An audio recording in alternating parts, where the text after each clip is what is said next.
প্রাথমিক উচ্চ প্রাথমিক থেকে নবম দশম একাদশ দ্বাদশ দুর্নীতির জটে স্কুলে নিয়োগ আটকে থাকার অভিযোগ। বছরের পর বছর ন্যায্য চাকরির দাবিতে পথে বসে যোগ্য চাকরি প্রার্থীরা। কিন্তু আরামবাগে মুখ্যমন্ত্রীর দাবি চাকরি আটকে দিয়েছে বিজেপি, সিপিএম, কংগ্রেস। যদিও শিক্ষক নিয়োগে দুর্নীতির দায়ে জেল খাটছেন রাজ্যের একদা শিক্ষামন্ত্রী।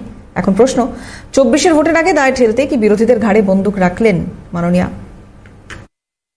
সরকারি চাকরি 5 লক্ষ আমরা চাই অ্যাপয়েন্ট করতে, কিন্তু সিপিএম আর বিজেপি নেতাদের বলুন দয়া করে বেকার যুবক যুবতীদের ভবিষ্যৎ নষ্ট না করবার জন্য এই চাকরিগুলোকে আটকাবেন না। পোস্ট খালি আছে, আপনাদের জন্য নিতে পারছি না, মানে এই বিজেপি, সিপিএম আর কংগ্রেসের নেতাগুলোর জন্য, কয়েকটা ফুরফুরের জন্য।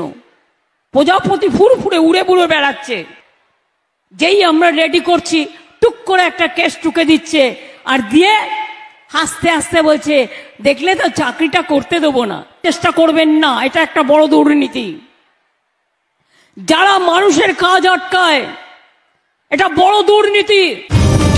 স্কুলে নিয়োগ আটকাচ্ছে সিপিএম, বিজেপি, কংগ্রেস। কোর্টে মামলা চলছে, মানুষের কাজ আটকে দুর্নীতি করছে বিরোধীরা। কার্যত এভাবেই নিয়োগ জটের দায় অস্বীকার করে বিরোধী কোর্টে বল ঠেললেন মুখ্যমন্ত্রী। তৃণমূল সরকারের বিরুদ্ধে ওঠা নিয়োগ দুর্নীতির প্রসঙ্গে একটা শব্দও খরচ করলেন না মমতা বন্দ্যোপাধ্যায়। বাংলার রাজনৈতিক বিশ্লেষকরা বলছেন এই মুখ্যমন্ত্রী 21-এর ভোটের আগে তৎকালীন শিক্ষামন্ত্রী পার্থ চট্টোপাধ্যায়কে পাশে রেখে নিয়োগের আশ্বাস দিয়েছিলেন। কালে চক্রে সেই পার্থ চট্টোপাধ্যায় আবার নিয়োগ দুর্নীতির দায়ে জেলবন্দি। তাহলে কিভাবে তার সরকারের ঘাড়ে থাকা শিক্ষক নিয়োগে দুর্নীতির অভিযোগ ঝাড়তে চাইছেন মুখ্যমন্ত্রী? উঠছে প্রশ্ন। সামনে ভোট বলে কি সরকারি চাকরিতে নিয়োগ নিয়ে বেশি উৎসাহ মুখ্যমন্ত্রীর? উঠছে প্রশ্ন। বিশেষজ্ঞরা বলছেন দুর্নীতির মাধ্যমে যারা স্কুলে নিয়োগ পেয়েছেন তাদের সরালেই অপেক্ষারত যোগ্য, মেধাবী এবং বঞ্চিত চাকরি প্রার্থীদের নিয়োগ দেওয়া সম্ভব। অর্থাৎ অযোগ্যদের সরিয়ে যোগ্যদের চাকরির ব্যবস্থা করুক মমতা সরকার। তাহলেই আর মামলার জটে আটকে থাকবে না নিয়োগ।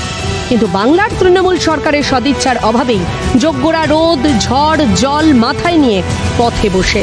ভোট আসলেই শুধু ধেয়ে আসে প্রতিশ্রুতি, কিন্তু যোগ্য, মেধাবী চাকরি প্রার্থীদের তিমিরের কোনো পরিবর্তন হয় না, এমনটাই অনুযোগ বিরোধীদের। অভিযোগ, উল্টে চাকরি চাইতে গেলে যোগ্য চাকরি প্রার্থীদের খেতে হয় কামড়, পুলিশি তাড়ায় ঢুকতে হয় বাসের তলায়। এই বাংলায় জামিন অযোগ্য ধারায় গ্রেপ্তারও হতে হয় চাকরি প্রার্থীদের। অপরদিকে দুর্নীতি করে বেকারদের প্রাপ্য চাকরি লুটে বুক ফুলিয়ে ঘুরে বেড়ান অভিযুক্তরা। কোথাও কোথাও আবার মুখ্যমন্ত্রীর ক্লিনচিটও পান তাঁরা। যেহেতু ভোট বড় বালাই, তাই চাকরির প্রতিশ্রুতি রাজ্যের প্রশাসনিক প্রধানের মুখে। লক্ষাধিক চাকরির ঘোষণা।